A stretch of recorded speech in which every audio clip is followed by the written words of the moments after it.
Welcome to it, sports fans. It is Monday, Monday the 26th of this, our given month of October. Listen, this week's going to be I think that we're only going to do today. So just a heads up, we'll have replays for the rest of the week. You can go and enjoy all of the old content. We'll post up a little content from the past. But for this week, I am off to this race here, the one and only Otter Trail race. If you're going out there, good luck to you. If not, good luck to you in general, by the way.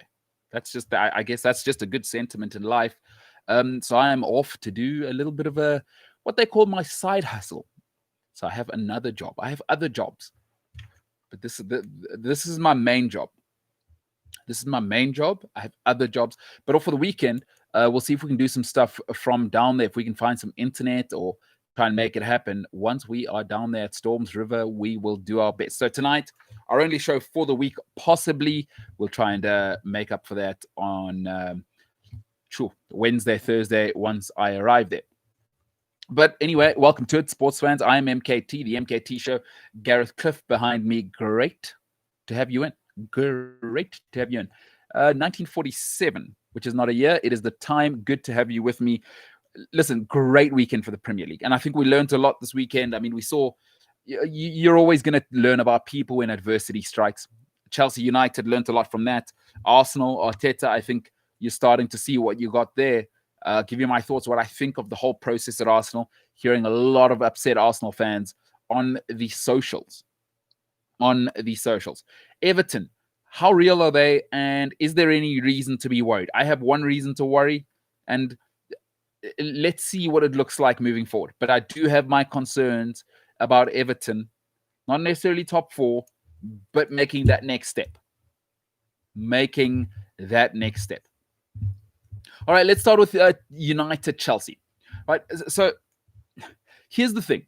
There's a reason why when CEOs are going to resign, they're going to quit, what big corporates do is you groom the next guy.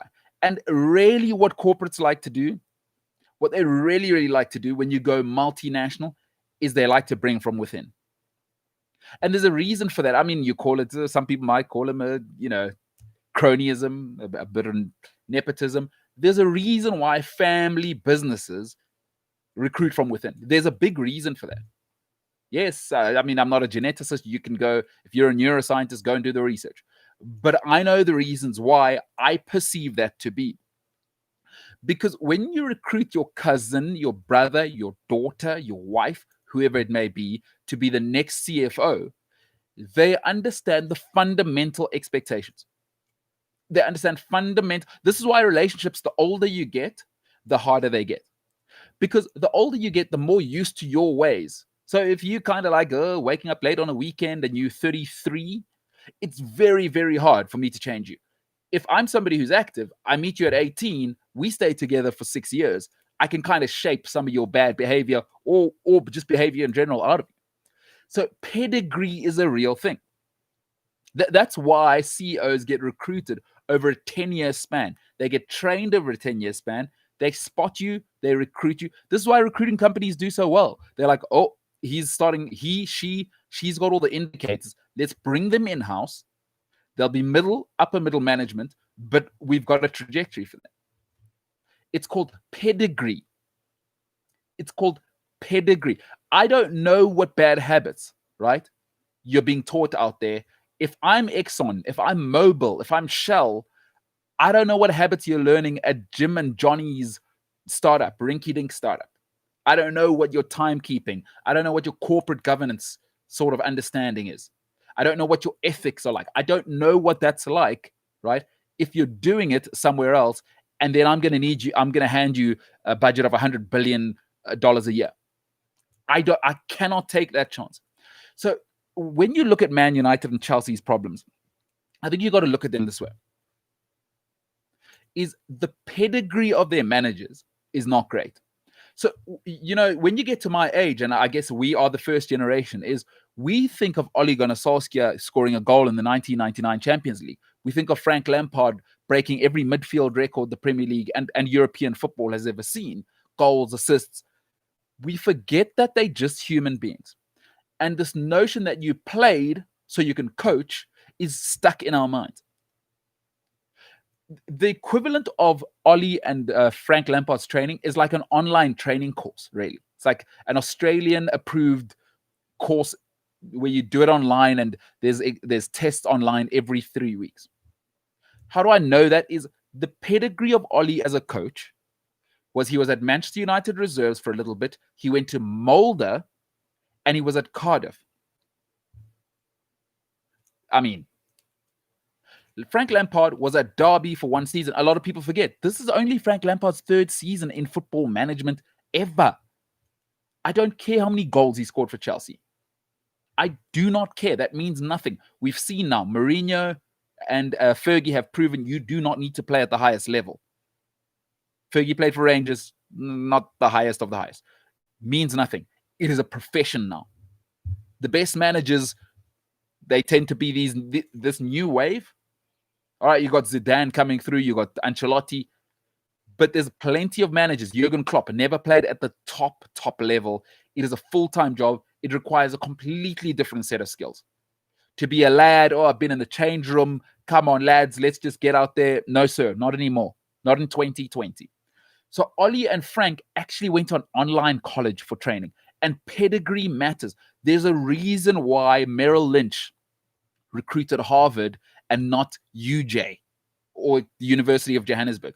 There's a reason why Oxford, when they pick their students, and I know this because I did an exchange 6 months there, they go to Eton and they pick.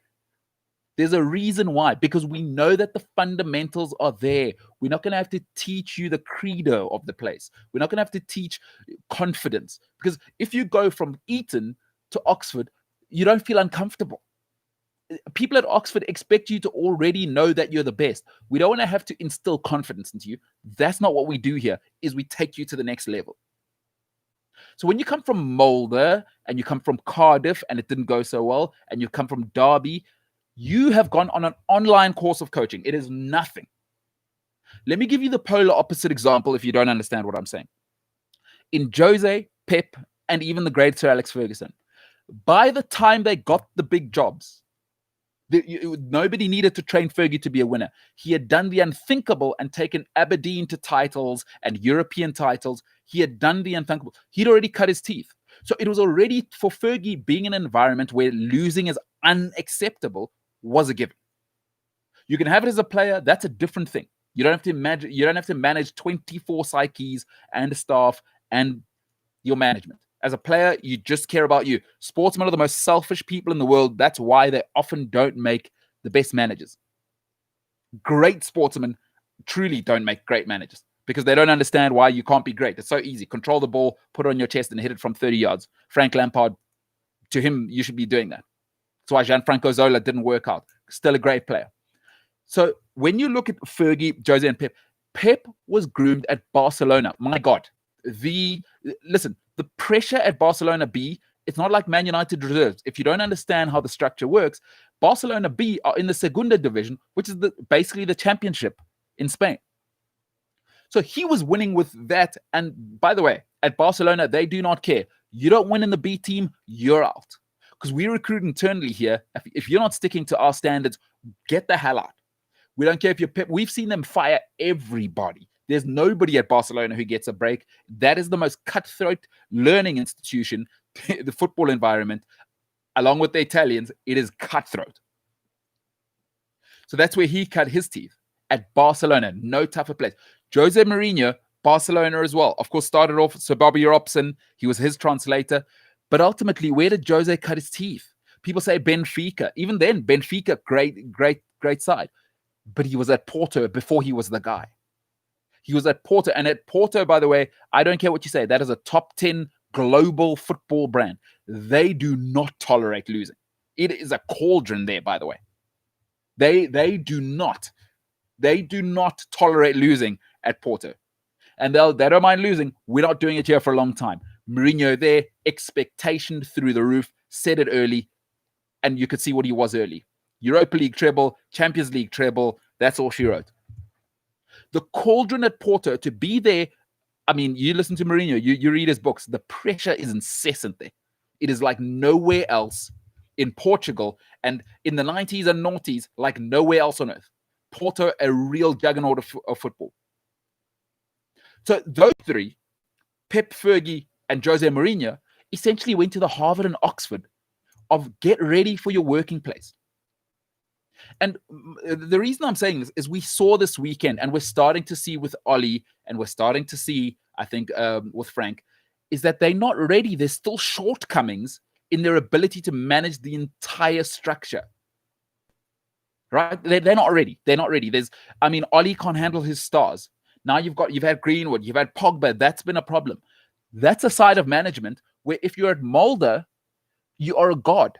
Ole Gunnar Solskjaer in Norwegian football is a god. If you don't fall underneath his parameters, he's the most powerful man at the club. You're the hell out of here. You come to Manchester United, Paul Pogba's on maybe 4 or 5 times Ollie's salary. It takes a special man, right? If you're earning 5, 6 times more than me, to say this is the way. Ollie's got to learn that. And there's nothing worse than learning on the job. If you're a teacher out there and maybe you're a lecturer, right? I live with a guy, my roommate's a lecturer. And he says, my God, some of the things I see from matric or the 12th grade or A and O levels, if you're in the United Kingdom and they're in university, some children don't know how to do proper mathematics, add maths. They don't know how to do it. You can see Ollie and Frank are still learning. They're at a fundamental level. I would say they're probably still, if you want to use school terms, in 6th or 7th year. It's time to do a PhD. Very, very tough to learn on the job. And I think this weekend showed you that. Both are starting to feel the pressure. And maybe not because the pressure is too much for them. They don't know what they're doing. You cannot rush the process. Jurgen Klopp, Alex Ferguson, these guys were in the game 10, 15 years as hardcore coaches. Borussia Dortmund for Jurgen Klopp. That's really where he cut his teeth. Stuttgart before, but really Borussia, that was like, nobody knows you, we'll give you a free shot. And you can learn here. We're patient, and he did his thing. And then it became unacceptable to lose, and then he really set a standard. So I think the draw only made sense. They're nervous. Both are very, very edgy, very, very nervous. And these are the growing pains.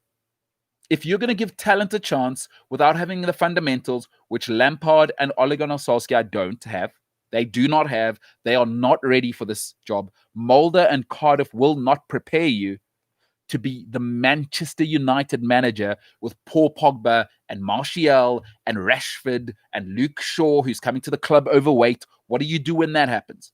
Ollie's never had to deal with that. And then also, oh, by the way, priority number 1 isn't dealing with Paul Pogba. Priority number 1 is winning the Champions League and league and cup doubles.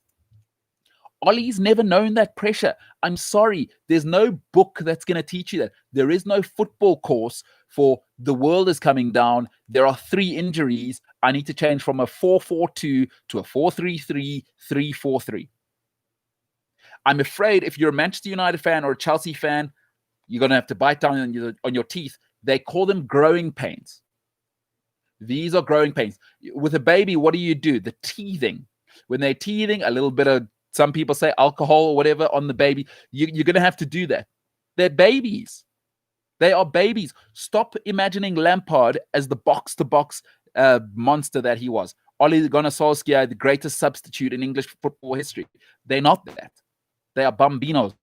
Different era, different time, and they're being exposed. It's hard, man. Frank Lampard, now Callum is acting up. He's got Roman Abramovich this side. He's got Marina this side. He's got a goalkeeper he can't manage. And the expectation, by the way, is, listen, we expect you to know how to do that. Go and win. We don't care. Your job, why we pay you, is reduce the stress and go and win football matches. And if you've never dealt with it, my God, there are so few good leaders in the world. Now you got to go and lead millionaires. People that make 10 times the money you make, you got to get them to follow you. That's tough. That is tough. Which is why I always say, in a company, there's a reason the CEO owns the most. There's a reason the CEO earns the most. Fergie had it where he said, I'm the highest paid person at the club. Now, that was years after. There's a reason for that. It's called corporate language, is when we pay you the most, we expect the most from you. And we don't want to hear it.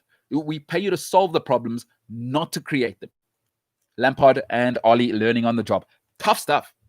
Listen, that's tough stuff. This is tough stuff. If you're a United Chelsea fan, bite down. I expect more of a learning curve, 6 to 12 months before they've got this thing sorted. Ollie doesn't know how to deal with Pogba.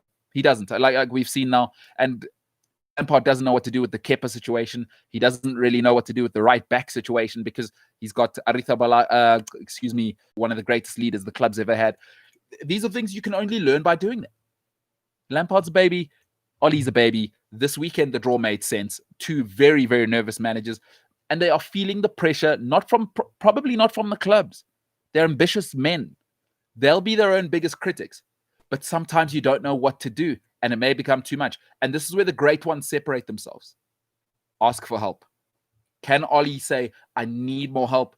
And he hires additional coaching staff. Because not everybody has to be a coach, by the way.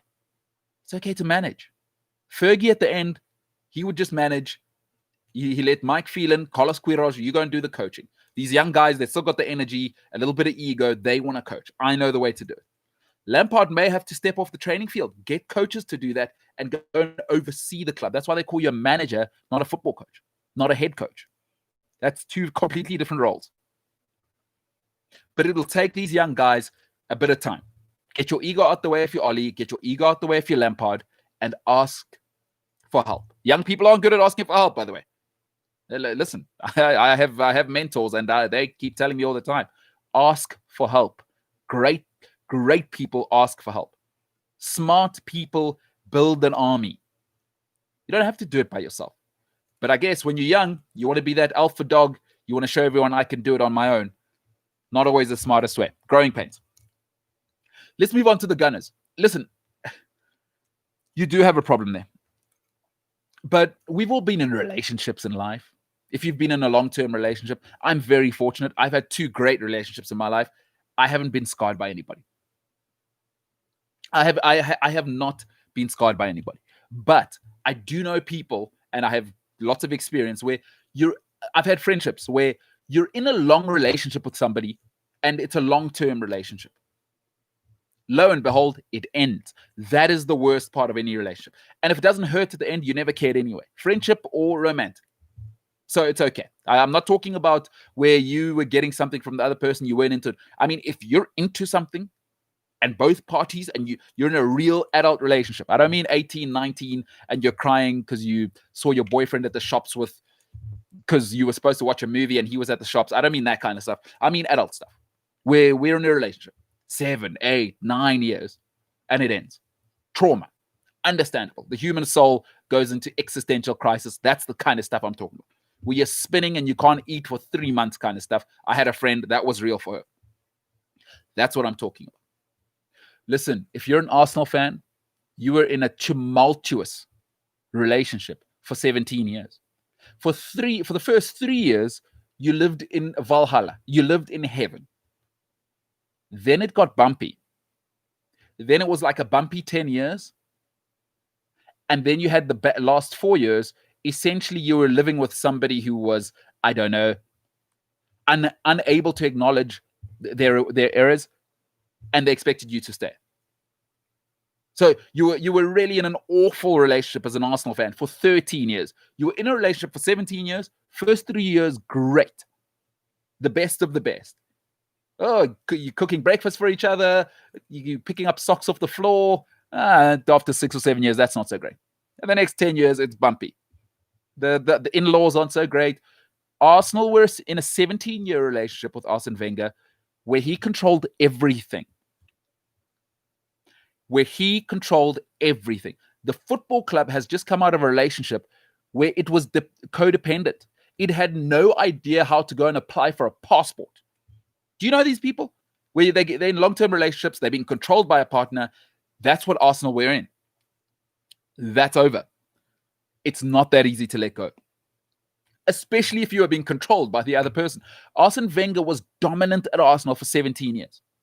For people to be calling for Mikel Arteta in 6 months to turn around the madness of the first 3 years were great. For 14 years, Arsenal were a debacle.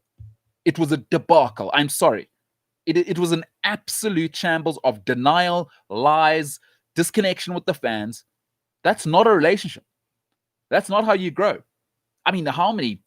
You lost all of the Invincibles. You lost Fabregas. You lost Nasri.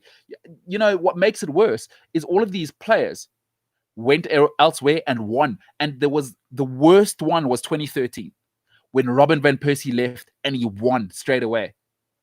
Hey, you get out of a relationship. What's the worst thing in the world? Now, people think they're better than others. They won't say this out loud. I'll say it.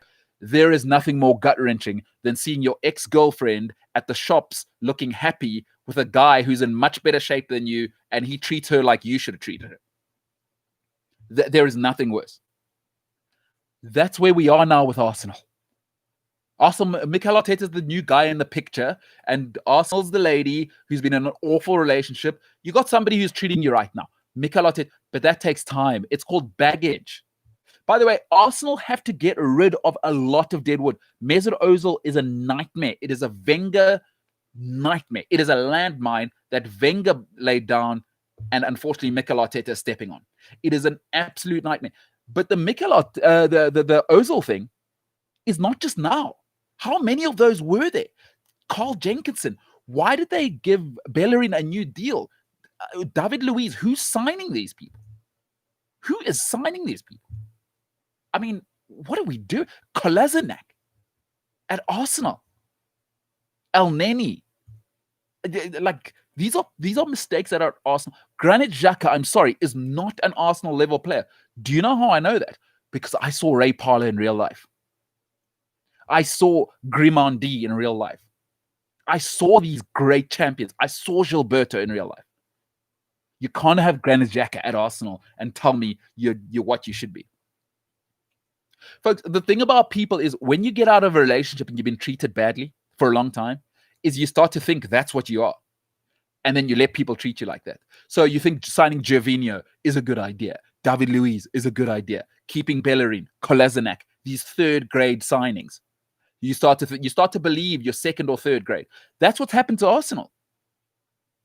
But now, Arsenal fans, for goodness sake, like the person who just got out of a relationship and you find a good partner and they treat you well and you don't understand why, don't try and be happier than happy. Mikel Arteta is the real deal.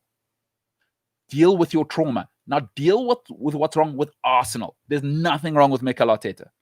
Anybody who's honest objectively views what he's done in 6 months, it's a borderline miracle.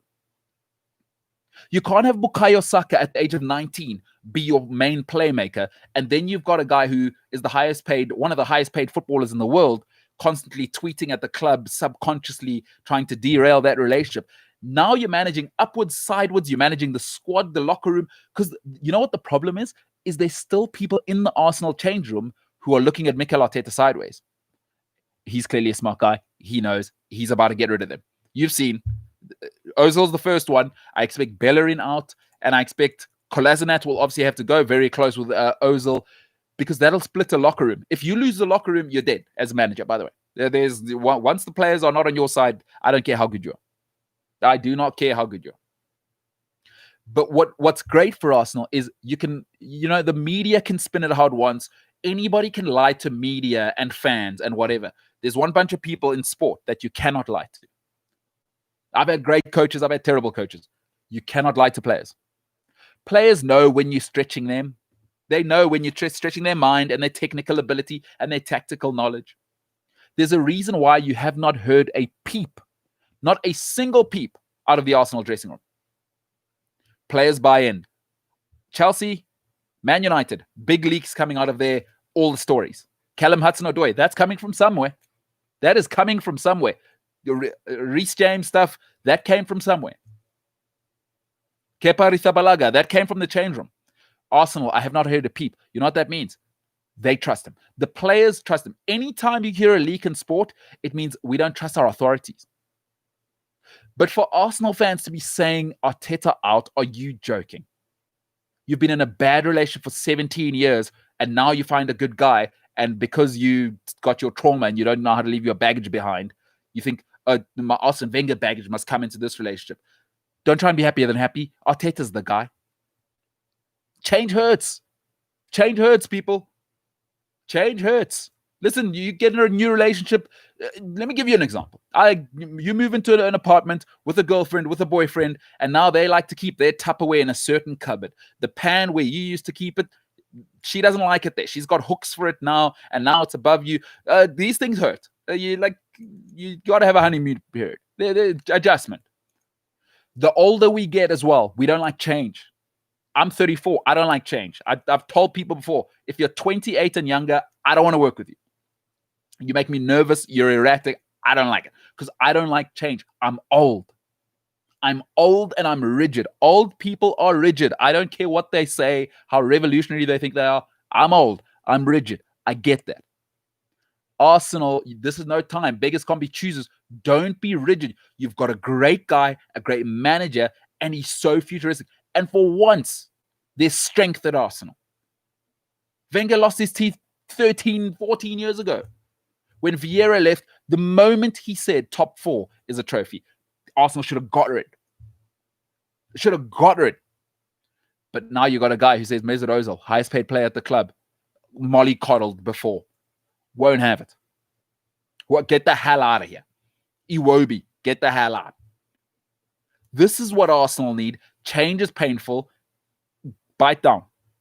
The teething teeth, dab that alcohol on there, move on. It'll take some time. I said, and I had Arsenal fans give me some pushback. I said it's going to take 3 to 5 years. I expect the Gunners back at the top. I do. Love to know what you think. If you're an Arsenal fan, just breathe.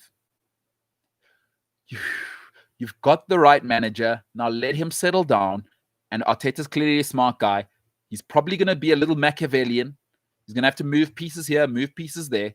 He's been a leader everywhere he's been. Remember, he was Everton captain, Espanyol even before that. He was the captain, Everton captain, and everybody at Arsenal spoke of him highly. He was Arsenal captain. So there's clearly something about him. All the reports I have read, settle down, give it time, let this thing bake, because he has to get rid of Wenger mentality and then Wenger players. And then get rid of Ozil players in the dressing room, because there's probably players who think, I can't believe it. We need the creativity. We've got the guy. He's my friend. He's our guy. And remember, Ozil's the best player at Arsenal still. There's no doubt about that. I like Aubameyang, but of all the players at Arsenal in terms of accomplished and ability, there's nothing like Mesut Ozil. He was, for a season, he was the best player at Real Madrid. And Ronaldo was there that season. So, but Mikel Arteta says, I won't have it. I will not have it. Not here. Arsenal fans, settle down. Let it cook. It's going to be painful this season. Ride it out. Listen, you come top 6 this season, don't worry about it. Because I tell you what, at the end of the season, 5 or 6 are culled. Gone. But you got to give this man time. It took Jurgen Klopp 5 years to win a Champions League or a championship, and then in his 6th year, Champions League as well. And he actually has good ownership that are on his side, that keep quiet. The Kroenkes are everywhere. It's madness. Mikel Arteta is having to manage the whole club. Jurgen Klopp's just doing the coaching. Klopp doesn't have to manage the fans. The owners are great. The fans love the owners. Mikel Arteta is managing fans that hate the Kroenkes. The Kroenkes are coming out saying, be excited, and then they go and get Nicolas Pepe. That's not helping. Also not a Mikel Arteta signing, by the way. So there's 70 million he would have probably spent differently.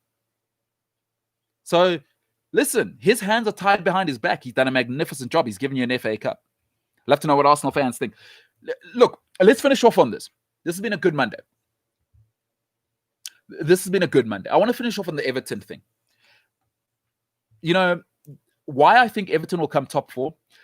Sometimes in life when things happen to us and we don't have self-confidence or we've never been there, not sure if you've heard people say, hey, act like you've been there before. You've seen, I'm sure we've all got family members, I certainly have, where they come from a certain situation, they make a little bit of money, they change. Now the guy or the girl have a BMW, having been taking public transport. 6 months later, BMW is repossessed. What happened? Right? If people aren't used to having certain things, they make them act a certain way. That comes from a lack of self-confidence, by the way. When you need to buy things to affirm yourself, here's why Everton can feel good, and why I'll give you my last reason why I'm slightly worried, though, about their best reason to feel good. Carlo Ancelotti's used to being there. And it all starts with leadership. So Everton, don't you worry about being top 4 and it's going to be too much. So Everton and Leicester are different stories. Leicester was a fairy tale because even the manager, it was a romantic story. He'd never won a title. I mean, Ranieri, of course, beloved. But he was more of an emotional sort of BC grade manager. Let's be honest. And it was just a fairy tale story and awesome because from all accounts, a real nice guy. Carlo Ancelotti, though, is cut from A-grade meat. He was A-grade meat as a player, part of the revolution of the Catenaccio, right? And part of that AC Milan defense with Franco Baresi, Paolo Maldini, I mean, Costa Curta. You look at that team, just get the hell out of town. So already his playing pedigree, sensational. But as a manager, he was something else.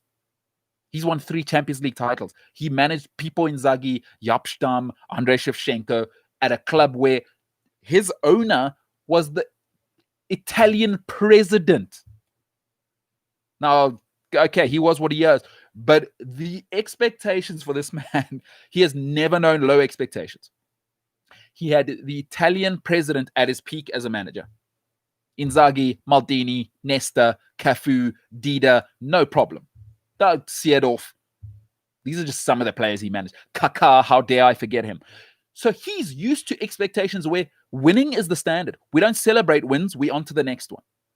That's the next step for Everton.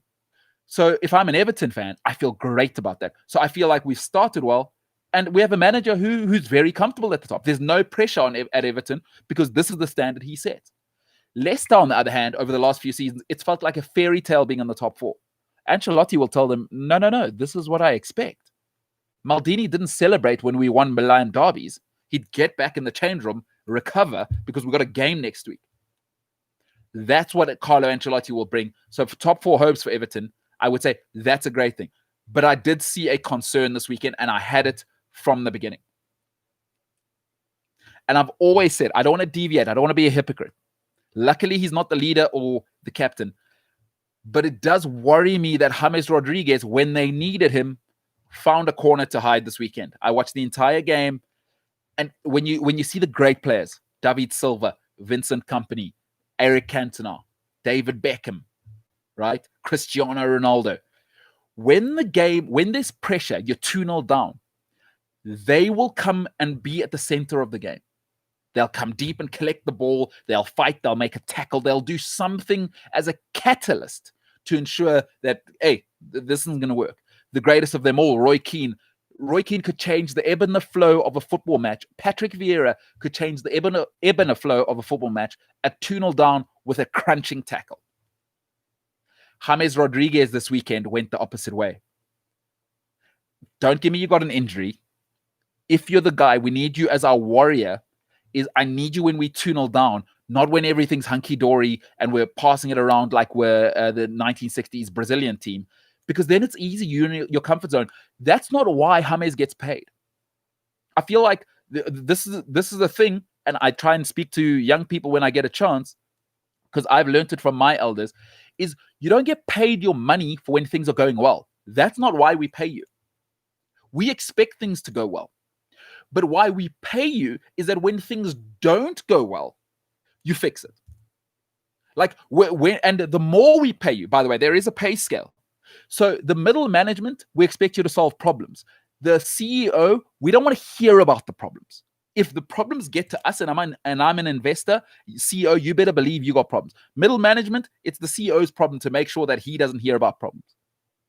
Right? The more I pay you, the less I care. Heavy is the crown. Heavy is the head that wears the crown. I don't want to hear excuses. James Rodriguez found a place to go and hide in a corner because, quite frankly, Everton got bullied this weekend. Southampton bullied them. It was a good old a sucker punch in the mouth. And why I would worry as an Everton fan, if I'm looking at it now, the weather's still sunny and warm. He's going to have to go away to West Ham. He's going to have to go away to Newcastle. They'll probably have fans. It'll be snowing then. We know our Latin players. We saw what happened with Robinho. So James Rodriguez, it's still, the weather's decent. Things are nice. Everton are still playing well. You were 2-0 down against Southampton. Where were you then? I can't have it. I cannot have James Rodriguez hiding at right wing because his foot's a little bit sore. Yes, he had an injury. Listen, no footballer is playing without injuries. But the great thing about David Silva at 2-0 down, you know what? He's saying, I don't care what Pep's got to do. And this cannot be coached, by the way. And I think this is why James has never actually been embraced by a club. It's why Real Madrid could never embrace him. It's why Bayern Munich, they were happy to loan him. So James has always felt like the model boyfriend, but not material to be a husband. Do you know those types of guys and girls where, hey, they're good looking and they, it does something for your ego to kind of have them around when you go for rooftop lunches and people look and they go, my goodness, look at that guy, look at that girl. How's it? That's kind of nice. That's kind of nice while we're young.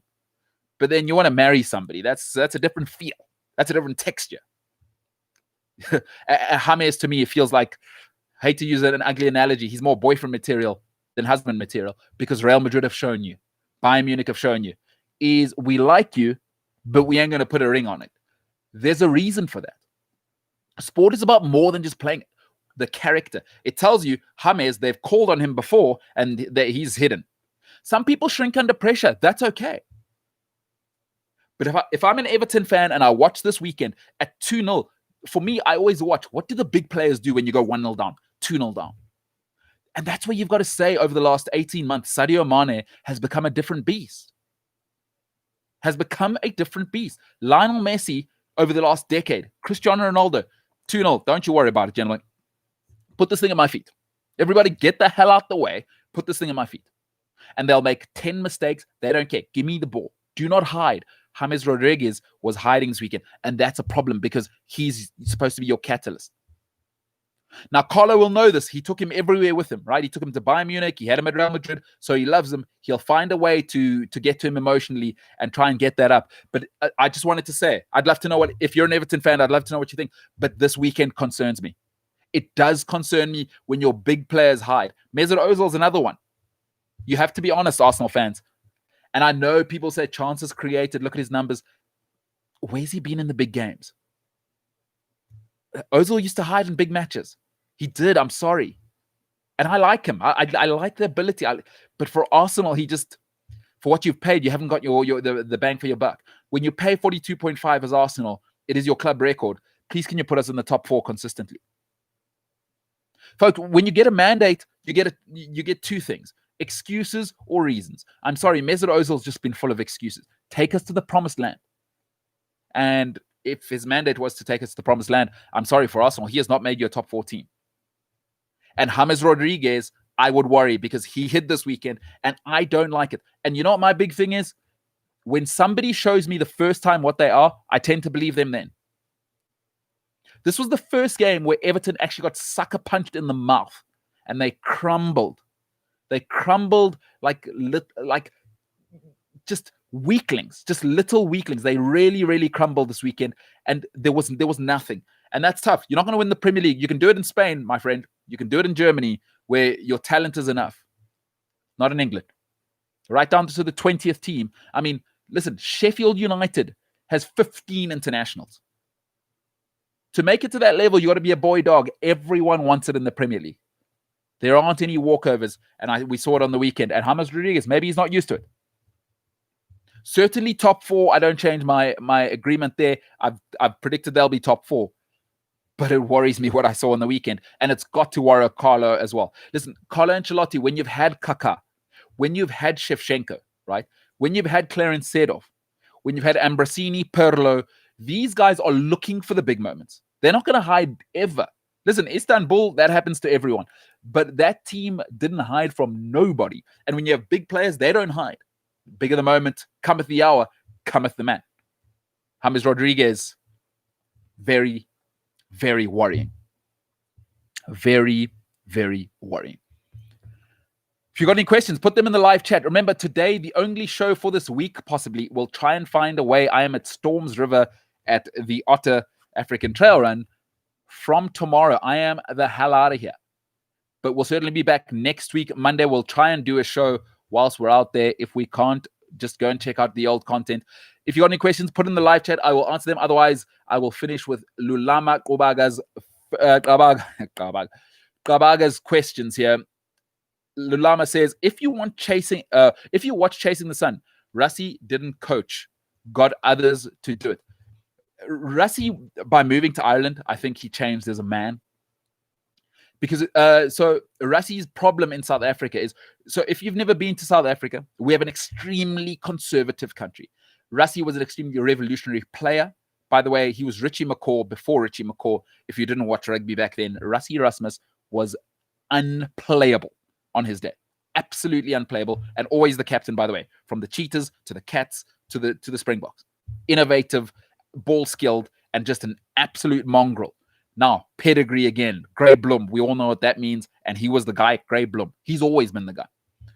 But what Rassie was revolutionary as well. He's a very liberal thinker. Our country is very conservative. Our country being South Africa. Is when Rassie was younger, is he was a maverick. They didn't like him at the Cheetahs. Remember, he was sitting up in the stands, putting up different color boards for lineouts and things like this. They didn't really like him at the Cheetahs as much as he was one of their prodigal sons. They didn't really, it never worked. Oil and water, conservative, and Rassie. Rassie went to Ireland, though. It seems to me, I mean, I've had the opportunity to speak to Rassie a couple of times, but I don't know him personally. But it seems to me he returned a different man. The ego had shrunk right down. And what he did with the Springboks was a miracle. I have got to agree with Lulama. And my point was this: Lampard and Ollie will figure this out. When we're young, we think we have to do everything ourselves. But Rassie showed us is that you build an army to win. You build an army to win. And you let everybody go and do everything else. And then you at the top, you can oversee everything. Trust people to do their jobs. That's a part of leadership. Lampard and Ollie are doing that. If people don't understand the reference to why Lulama is referencing Rassie there about being a great manager, Frank Lampard and Ole Gunnar Solskjaer are still learning how to manage. Right now, they're probably better coaches. They want to coach. They want to be close to their players. The great thing about Alex Ferguson when he figured it out, what was the great thing? I don't care who you are. If you don't serve my footballing needs, get the hell out. Yopstam at your peak, I don't care. If you do not serve Manchester United and our needs, get out. The great thing about leadership, and I know it sounds cold, don't get close to your people because it'll cloud your judgment. Because one day you're going to have to make a horrible decision. Especially sport is brutal. It's 5 to 8 years mostly. That's how long a career is. Don't get close to people you have to employ because you're going to have to cut them. You're going to have to make brutal decisions. Fergie's secret. So right now, when they're young, this new era, Lampard and Ollie, and they'll learn. Mikel Arteta has shown you he's cut from the different cloth. Ollie will learn that at some stage, don't be close to your players. He probably wanted to kind of be buddy with Pogba, make it work. All right. He'll learn. Don't get close to your players because you're going to have to cut them. I don't care how much they earn or how good they are. At some stage, you're going to have to let them go. And Rassie Erasmus showed you that.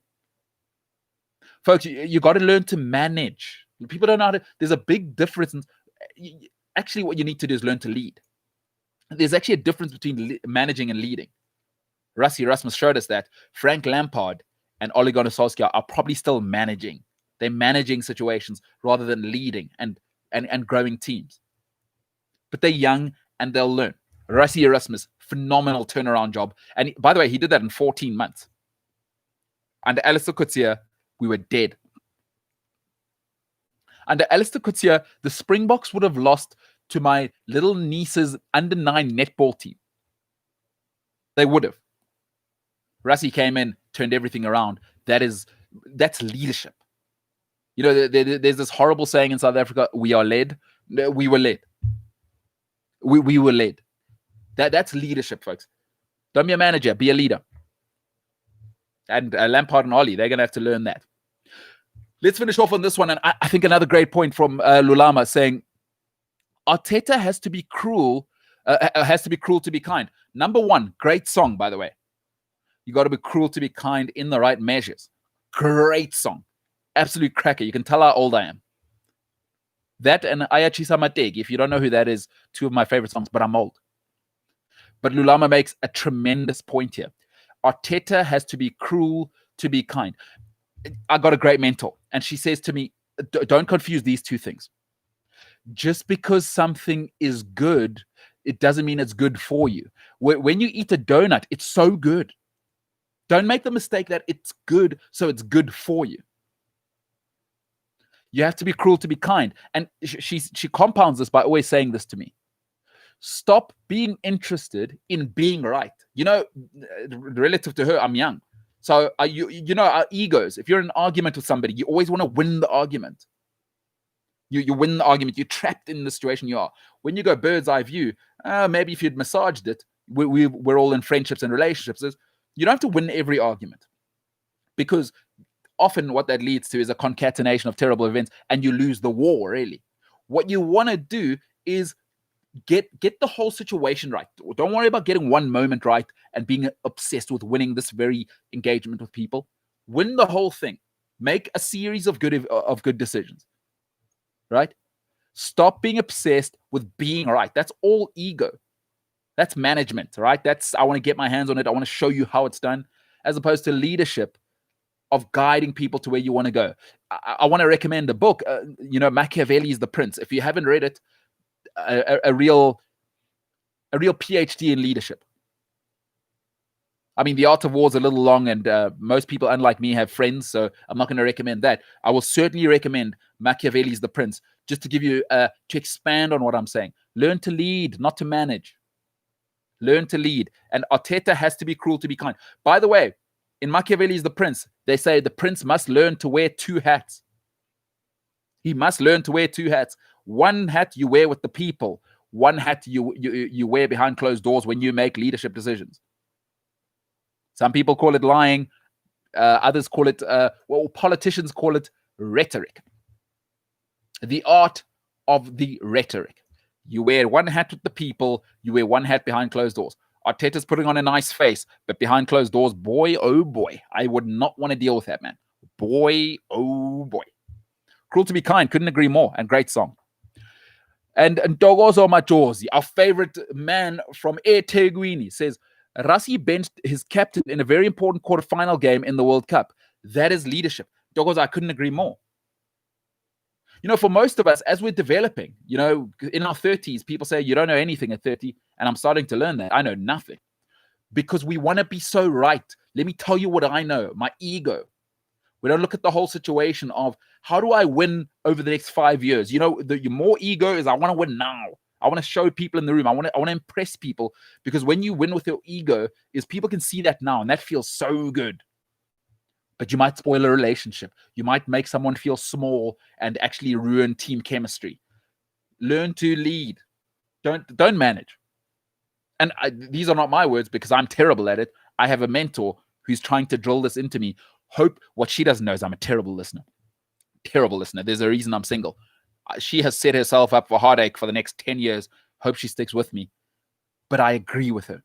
The more I read, the more I see. I work at a great company. We have a great leader.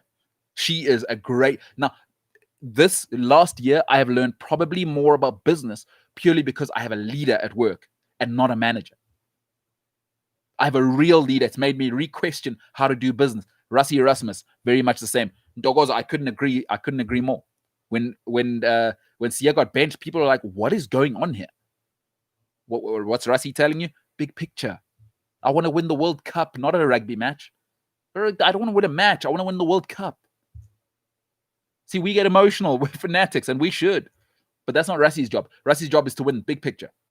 Outstanding. And this year, for me, I've said it. If you haven't seen the show, again, Rassie Erasmus, he doesn't want to get involved in the ego stuff. I know what's right. We are not playing our players if they haven't had test playing or rugby minutes. He said they need about 450 minutes before they can play test rugby. Sorry, we're out the rugby championship. That's leadership. Elon Musk, he said, hey, I'm going to send you to the moon for 1/10 of the cost that NASA can. You're madness. Oh, well, we saw what happened last year. Or was it this year? Was it last year or this year? I think it was last year. We're off to the moon. Oh, it was this year. Sorry, it was this year. We are off to the moon. At I think it was $150 million. It cost NASA $1.1 billion at 1/10 of the price. Leadership. Stop getting caught up in what people are saying. and you know what to do. Listen to the numbers, listen to the metrics, and ultimately you're going to get fired anyway. Go with what you say. If you're going to get fired, do it your own way. Rassie Erasmus, unbelievably admirable. And Dogozo correcting me there. The moon was this year. Elon Musk, that's real. Go and look up the cost of that. A tenth of the price at NASA. And by the way, sorry, it wasn't the moon. It was the spaceship, a space station. So let me just correct myself there. But still, it was a tenth of the cost that it cost NASA. Just phenomenal. These are the leaders. Rassie Erasmus, just out of this world. I would love an hour with Rassie. Hopefully we'll get him on the show sometime. I did ask him. He said, get the hell out of my face. Who are you? He didn't say that. But I would be thinking that if I was him. He's just something else. Learn to lead, not manage. I hear it all the time. And I've seen how true it is. I work at a great company. I got great leadership. No one manages me. They just lead. Here's what you should do. You know what to do. Go and do it. Come back to us if you need help. Always there to help. Learn to manage, or learn to lead, not manage. Learn to lead. And I'm afraid Lampard and Ollie are going to learn the hard way. Folks, that is it for today. I am away for this week. We will try and do a show this week. I will see when I get to Storms River. Is there internet? I mean, these people near George, fiber. For them, fiber is probably, they think, what's still in their cereal, in your brand flakes. I don't know. I come from a rural family. It's we different. These rural people, we different. We different. My family, they think of things differently. There's no 5G there. It's no 5G like you city slickers. But what I will certainly make sure to do is try and put some content up. I will show you what's happening. I am off to this race, the Otter African Trail Run. I will be emceeing and commentating there. If you are there, looking forward to seeing you. Otherwise, have an awesome week. You could have been anywhere tonight with anybody. You chose to be with me. Ladies and gentlemen, for tonight, he is Gareth Cliff. I am MKT. This is the MKT Show. We are the hell out of here.